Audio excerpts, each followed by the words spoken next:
Page number 29. Learning about language. Prepositions.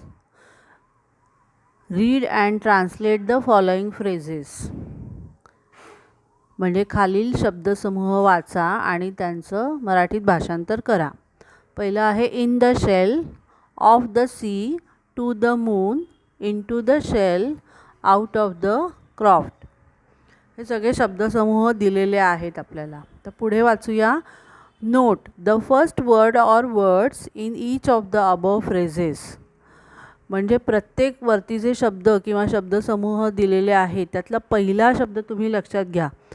In, of, to, into आणि out of हे सगळे जे शब्द आहेत हे वेगळ्या निळसर रंगामध्ये त्यांनी दिलेले आहेत. का बरं असे दिले असावेत ते? A word or group of words used before a noun or pronoun to show place, direction, time, etc. is called a prepositions. म्हणजे हे सगळे जे शब्द आहेत हे एकतर नामापूर्वी किंवा सर्वनामापूर्वी वापरलेले आहेत.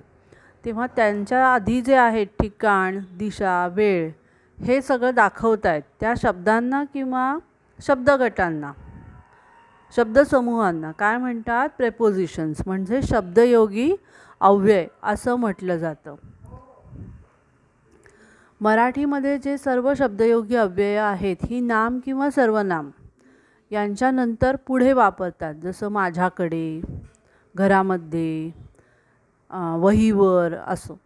पण इंग्रजीमध्ये मात्र ही जी शब्दयोगी अव्यय आहेत ही नाऊन किंवा प्रोनाऊन म्हणजे नाम किंवा सर्वनामांच्या पूर्वी वापरतात. म्हणजे आपण आता बघितलं in the shell, of the sea आणि 5वीला आपण एक धडा बघितलेला प्रेपोजिशनचा. त्याच्यामध्ये on the mat, under the stone असे वाक्प्रचार किंवा असे शब्दसमूह होते.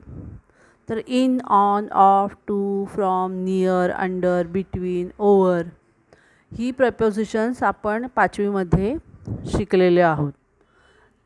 त्याच्यानंतर पुढे त्यांनी दिलेलं आहे write 2 phrases each using the following preposition.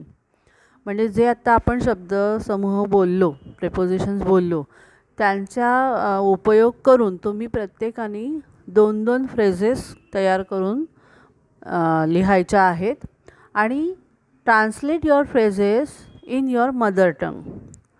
म्हणजे तुम्ही काय करायचं आहे त्या शब्दसमूहांचं, तुम्ही लिहिलेल्या शब्दसमूहांचं मराठीमध्ये भाषांतर करून मला पाठवायचं आहे.